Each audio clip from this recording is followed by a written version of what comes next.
welcome to the official I'm a Celebrity South Africa, the podcast, with me, Scarlett Moffatt, and the wonderful comedian, Seann Walsh. Now, if you want to get involved in the conversation... Oh, yeah, say hello, Seann. Let everyone hear your wonderful voice. Sorry, carry on. No, go on. Go. Let everyone hear your wonderful voice. Hello, I'm here. Do you want to tell everyone how Get me on the Masked Singer. Do you want to tell everyone how they can join the conversation on Twitter? Oh, you can join the conversation. That is, of course, the conversation about I'm a Celebrity South Africa by going on Twitter, hashtag I'm a Celebrity. Is that it? Yeah, well done. Thank you very much. You earn and you keep on this podcast, Seann. Your skills are invaluable here. Bit sarky. Are we getting stars for this? I think so. Well, I keep getting sent meals in the post. I hope that's from I'm a Celebrity for doing this podcast. Now, with all out the way, let's crack on. This has been my favourite episode yet. It's got everything you could want in the bush. It's got sleepovers, it's got chaos, it's got head-to-head trials, it's got Ant and Dec. I mean, what more do you want? I know. Who do you think's going to be evicted? Because that's what we've left on. We've left on another cliffhanger. It's either going to be the team of Jordan and Myleene or Andy and Toff. I know, I really don't know. And do you know what's annoying? Like, you know, when they were all having the conversation, I felt like it was sprung upon Joe and Dean so quick. Like, Ant and Dec were just like, right, choose who's going head to head. I think if they'd strategically thought about it more, they probably would have chose different people, because I can see the logic of picking their strongest teammates. But surely, both of them should have picked the weakest, because then you're getting, essentially, someone is going to be getting rid of their two strongest contestants. Yes, I know. For Dean, it seemed quite difficult because Jordan wasn't... You could see he tried to be positive. He's been so positive throughout this series, but you could see that he was not happy about it. And I think he kind of thought, well, that it was almost like he was out, that he was out of the bush. I know, I felt like he was going to start and get his backpack ready and zip up his sleeping bag. I felt like as soon as he was told you're going head to head, he was like, right, bye camp, love yous all the world. And I hate that he done that, because I was in the jungle, he was in my year, Jordan, and I just think, like Swashy said, he's shown this whole new side to him that we didn't get to see back in 2016. And I think even though he was always positive back when I was in camp with him, we were so young then, and I think the hunger got to him and his snake phobia. Honestly, he genuinely, you would even talk about snakes in camp and he would start and get freaked out. And I remember us having a conversation about snakes, me, him and Joel, and him actually lifting his legs up off the floor, and me and Joel laughing, being like, what are you doing? And he was like, even the thought of talking about snakes makes me feel like I can't have anything dangling off this hammock. And so it's a real phobia, and I think every time he's put himself up for a challenge or a trial, unfortunately, it's involved snakes. So I think he was thinking, well, there's me out if there's going to be a big old anaconda in there. See you later. Yeah. So do you think then, if it was you, that if you were a team captain, what you would have done is, instead of going for the strongest and the team that you thought were most likely to win it, you would have gone for, as they say in there, the weakest link? Because that was Carol and Fatima's tactics, wasn't it? They weren't happy. They thought that they should have gone with the weakest link. Yeah, but then I suppose on the flip side of that, you're basically saying to someone, I think you're the one that lets us down. You're the weak link. Yes, and that basically brings us to Janice not being happy with Paul, who kept on referring to himself, and then, which is fine. You can refer to yourself as the weakest link or the oldest or the most useless, but he would bring Janice in with him. You're a brave man calling Janice old in front of Janice. I mean, even I wouldn't feel comfortable saying it on here. She'd hunt us down. Of course she would. And also, I think it's actually really rude. Like, when he was saying it and she was like, don't involve me in this conversation. Like, I don't see myself as weak. I think for him then to carry on, I was a bit like, you're digging yourself a deeper hole. Like, just stay quiet, internally think these thoughts. But I did feel for Janice a bit, because also I think Dean had a perfect point where he was like, here, if you're in your 60s or 70s and you're in this camp, like, you are a strong person. When I was in there, I was like 25, 26-year-old, like, and even I would have days where I felt like it was physically impossible to even, like, walk to the dunny. Do you know what I mean? I couldn't even be bothered to go for a wee sometimes, because it felt like so much energy walking about. Absolutely. And I don't think this is something that really comes out when you're watching I'm a Celeb, is that you have to drink so much water to try and give yourself some energy. Like, it almost feels... So I remember, I don't know at what point it was, but even when I entered, and as we know, I entered late, like, you need to drink, even when you're not thirsty and you're completely quenched, you don't want any more water, you've still got to drink water. And that's You've the got thing. to be just constantly drinking water. And when I'm watching The Bush, and especially Which I'm doing Andy, now, stay if hydrated. you want to see on YouTube. Go on, do it. Slow-mo. You can come to YouTube now to see me drink water. Look at that. But I feel for Andy, I feel like he's the same as me and he's a super fan of the show. And for him to even get tetchy shows how hard it is in there. And so I just think we have to bear in mind that Janice is 68. She is trying her hardest. Yeah. But also, don't say to someone, like, it was just the way he kept saying, we're the weakest, we're the weakest. And I was like, but she doesn't see herself as that. And that's a bit harsh if, like... I know. But I did also think as well, Jordan, I mean, he didn't say, I am not doing it, which I thought was really good. Like, he was still like, yeah, I'm going to give it my best shot. But I think compared to the reaction that Myleene gave, everybody else looked like... You know, they were a little bit apprehensive. Myleene was great. She was so... When she was just like, I've come here to play, I was like, yes, this is amazing. Champion. Yeah, she'd already won. Absolutely. Like, I do think maybe Toff goes home and Andy, because I just think, like, Myleene was so...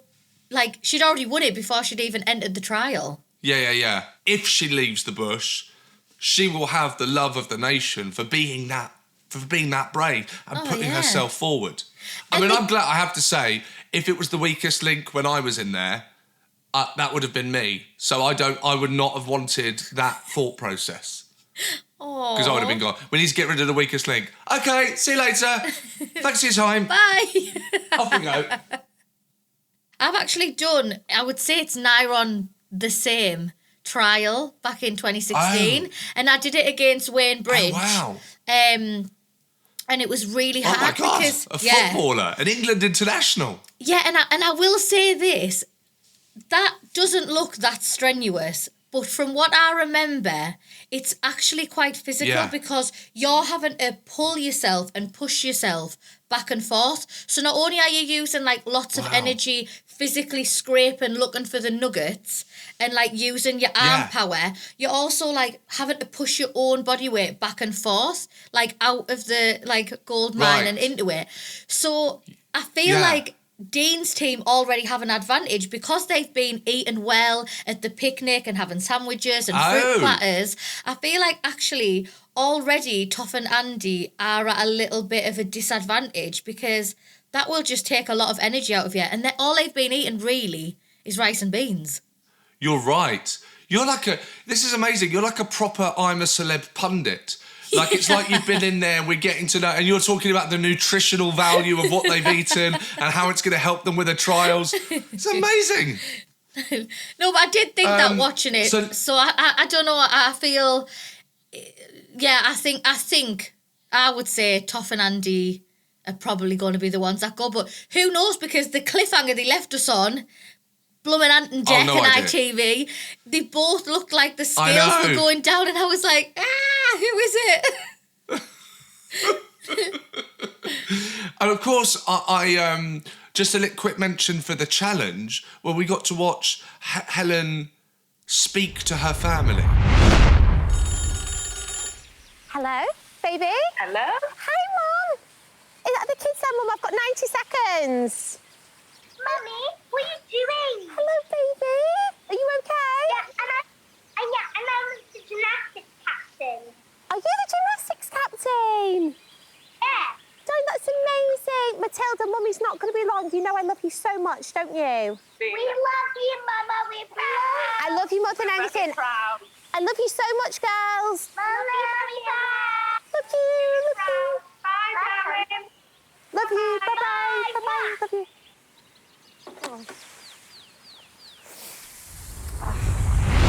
That was lovely, wasn't it? That was so nice. And like that her daughter made like, you know, captain of gymnastics and like, oh, it was just so lovely.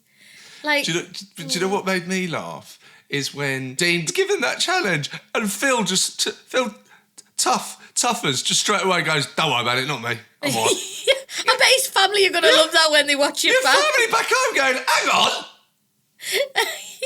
We want to talk to you. What's happening here? Don't worry about it. It's a little break for the family. No, you have your phone call. No, I'll just sit here, have a little natter. Don't you worry about me. Carol did the same really as well. made me Straight laugh. away, they were just like, no, we're not bothered. Don't worry about it. I know. I'd be raging. Do you know what I love is, but I mean, it's, and I understand, again, we don't envy Joe, we don't envy Dean for being in that position, but I love it when they go, okay, right, Jordan, I think you can handle it. Hang on a second, ask me if I can handle it. Yeah. Don't make the... No, I really wanted to talk to my family and you're going, don't worry, you're a brave man, he doesn't mind. I do mind! Yeah. Jordan would have loved to speak to Naomi and his kids. He would have absolutely loved that. And I don't know whether that's a thing, without getting too deep, I don't know whether that's a male-female thing. I don't know if you just automatically assume, men will be able to handle it. Oh, maybe. Easier, do you know what I mean? But I did feel for Jordan that, because I felt like straight away, like, you know, I think it should have been between Jordan and Helen because they've been there from the beginning. As much as it would have been lovely for Myleene, I did think, well, you've been in there a lot less, so you've probably spoke to your family earlier. Yes. But I thought it should have been against Jordan and Helen, really. Straight away, not you, son. Yeah. Yes. We didn't get a phone call when I was in it. We got a letter. Oh, we got a letter, yeah. Even the letters from home, I'm going to sound really, really harsh here. I wish we didn't get them. And they said in the bush, actually, Joe said, it's a hindrance getting a phone call. And I totally agree with him because I actually think out of sight, out of mind. And when I got the letter home from my mum and dad and little sister, it made me miss home even more because I was just submersed into this, like, right, this is my jungle experience, like, I'm missing home, but try not to think about them.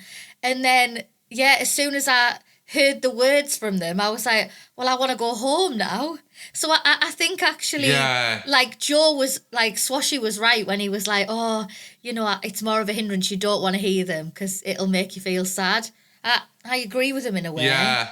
But it's funny because... what I try and get across to people who chat to us about I'm a Celeb, and it's nice being able to say this on the podcast. I always remember doing Gogglebox and watching the series where Carl Fogarty won. And I remember sitting there going, right, mate, you haven't actually, like, won a jungle. You need to calm down. Like, it's just, like, a TV show. But when you're in there, it's life. Like, you're literally, like... Absolutely. It is life. So... the fact that, like, they're not wanting to go home is, even though you're really hating most of it, it's weirdly, like, satisfying as well. You still want to make it to the end. So that's why if you're like, well, all they're doing is mourning, but they still want to stay, that's why it's this really weird... honestly, it's such a mad experience that you're like... part of you would go home at the drop of a hat, but then you're like, yeah, but this is once in a lifetime. Like, let's make it to the end.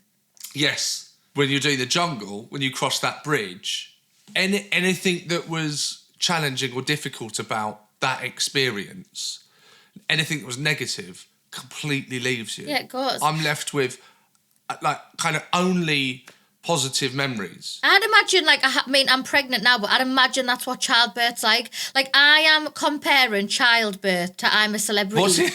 It's very, very painful and very, very traumatic, but you get something... your series was different to mine. You get something great at the end of it, and you forget all that pain. That goes away. All the hunger and pain and the nasty feelings. Do you know what I mean? Because I want to be there for your birth. And to Deck there going, push, push. Howie, man, get it out of you. You've got 3 minutes to go. I'd love that. I think Ant and Deck would be great birthing partners. I might actually message Deck and say, are you free, hon? They make it a trial. Toff's having a baby in the bed next to you, and whoever gets the baby out first gets a brownie, gets a Rolo. Gets one Rolo. Oh my word, honestly. Oh, do you know what I loved about this? Didn't Carol and Fatima have a sleepover? They did have a little sleepover. How cute is that, man? That was really sweet, wasn't it? Yeah. I mean, I wouldn't have done it. If someone said to me, can I bunk in with you? I'd be like, absolutely not, because I don't even like sharing a bed with my boyfriend sometimes, because he feels like a corpse, like he gets clammy. So I'm not having somebody else in my bed, like, do you know what I mean? Especially after having cold showers and stuff. Clammy! No, it does. It's rotten. So I'd be like, no, like, try someone else's bed or hammock. Like, it's not for me, that. But it's cute. It was very, very cute. And there's a proper friendship bonding. Yeah. It was just the way Fatima's feet were, like, in Carol's face as well. And I was like, you are a brave, brave woman. Like, she does not stop on her feet. And those socks make your feet very sweaty. They are full wool. So, like... Well done, Carol. That's the trial in itself. Also, the wind that Fatima is bringing to the camp. My lord.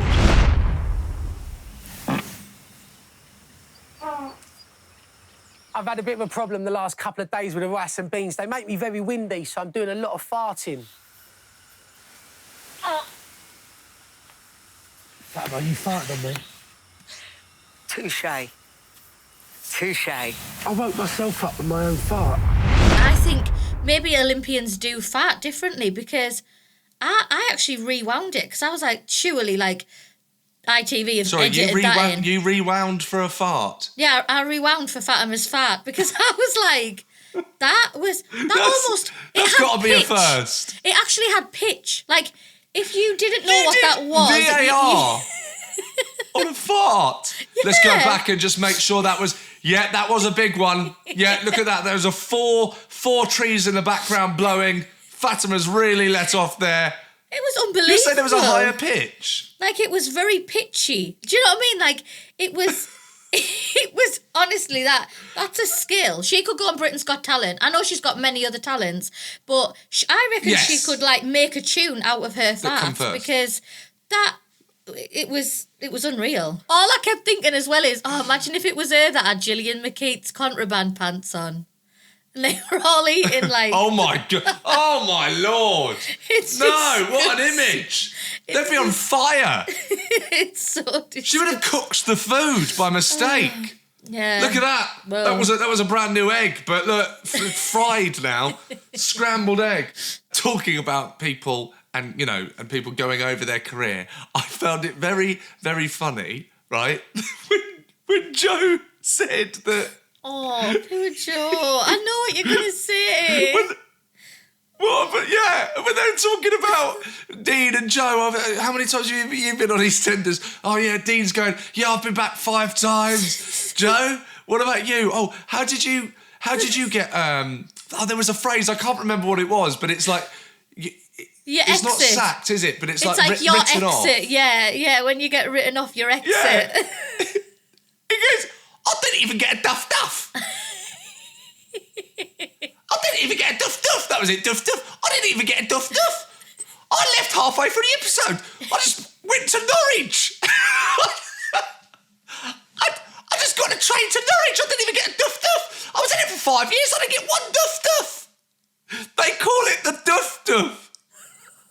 We should give him a duff now. I think we should give him a duff. His own special jungle duff. I mean... We'll create a scenario where, he doesn't like having to choose team members, so it's like, Joe, you've got to select one person to be banished from the bush forever. Who are you going to pick? Oh, I'm not really sure. I don't know what to do. Is he picking himself? No, you're going to go duff duff. Oh, my God. No, you can only do the duff duff when he leaves. It's like, basically, if someone dies in EastEnders or they leave, they get like a dramatic duff duff. Yeah, no, so he doesn't end on a cliffhanger then? Okay, we'll do it. Let's just make it simple. You're right, Scarlett. You know what you're talking about. No, I don't. You're Queen TV. Right. Yeah. Okay. Oh, no! I'm dead! Dun dun dun dun dun dun. Was that cheery? Was that too cheery of a duff? You've got to do the duff duff from EastEnders. We're not allowed. It's copyright. I don't think anyone's going to copyright this. Doof, doof, doof, doof, doof, doof, doof. Unbelievable. You say this is for you, Joe, and give him a duff duff. Because I'll start laughing, okay. Sean. Oh, it's all right. Joe, I don't know what's happened. We've tried to do a smooth ending for our podcast here. It's not worked. I'm afraid we're going to kill you off. Doof, doof, doof, doof, doof, doof, doof, doof. I've been Seann Walsh. I've been Scarlett Moffatt. That's been Scarlett Moffatt. If you want to tell all your friends and We're losing our minds doing the podcast, let alone being in the bush. Tell your friends to listen to this or watch it on YouTube. On the official I'm a Celebrity YouTube. Bye, everyone. I'm a celebrity. Get me out of here.